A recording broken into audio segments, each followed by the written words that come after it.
As per usual, of course, with the new GT7 update, we have new motor swaps to talk about. I suspected that this time around it would be maybe only 5 or 6, and that is exactly the case. We have 5 vehicles. Thankfully, 4 out of the 5 are cars which did not have motor swaps before, so that's always cool to see. One of them is doubling up because it already had a different swap, and in terms of the engines themselves, those are also 5 unique ones to these 5 vehicles, which is pretty cool. It's not just like, you know, GTR, GTR, GTR, Civic, Civic, Civic kind of thing, which does sometimes happen. Kicking us off, first of all, we have the Mitsubishi Evo 10, but in particular the Group 4 racing version. Now, I would actually be curious to know from among the community, who of you actually use Group 4 engine swaps? Because for me, the one which really stands out and always comes to mind first is the motor swap for the Veyron. It's just a cool idea, having a essentially club sport spec Veyron with a super overpowered engine, but it makes them a lot less useful than they were to begin with, 9 times out of 10. So unless you're building like a drift car maybe and you want that more race-derived interior or something, I don't really see what the purpose of these motor swaps in Group 4 cars is for the most part. So if you are the kind of player who does get a lot of use out of it, maybe for like cash grinding or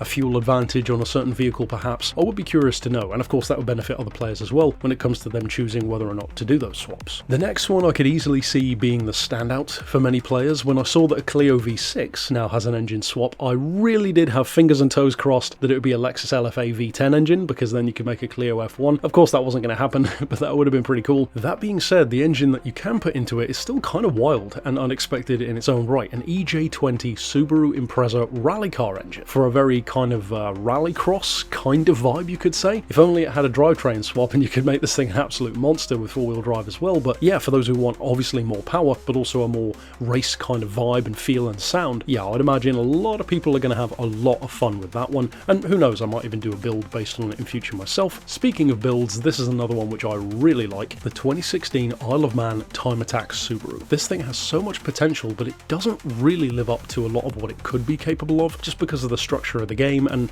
at least for me, and I'd be curious to know for you as well, I don't find myself using the car that much. Now, you can drop the, when tuned, 1200 horsepower LS7 BRZ engine into it, making it a 7.8 litre monster Subaru that just has Pikes Peak written all over it, and you better believe I'm going to be most likely, if not definitely, doing some kind of build, probably rally based in future with this, because that is an absolute beast, and I love it. That one's definitely the standout for me this time around, with the Clio coming in a close second. The next one is the vehicle which does double up, because it's the 2016 shape Toyota 86 GT Limited. So in other words, the facelifted style, it's got kind of the more aggressive front end with the little boot spoiler. This one now has the option of either the LT5 C7 Corvette engine with up around 750 horsepower, or the 2JZ GT Supra engine. So 2 very different approaches and very different vibes depending on what you want. In a funny kind of way, it's almost like making your own version of an LS7 BRZ, or not too far off of that, almost like your own drift car, but with nowhere near as crazy of a wide body. And for those who are a huge fan of the 86, and there are plenty of those fans out there, now I guess you can make a V8 drift car, you can make a more obvious 2JZ drift car, or a race car, drag car, rally car. It is a pretty versatile platform. And last, but definitely not least, another one with some pretty interesting rally implications, although I will say maybe a little bit wasted, given that we do already have the rally version in the game as well, the 1994 ST205 Celica, the GT4. Already a very strong car in its own way, now you can put the 3UZ SC430 race engine into it. Now that sounds great, of course, and I'm sure plenty of people have already done it and love it. Of course, it's going to sound fantastic. On the other hand, the racing version, which of course doesn't have the same advantages in terms of use being a Group B car, but that thing can already get up around 790 horsepower anyway,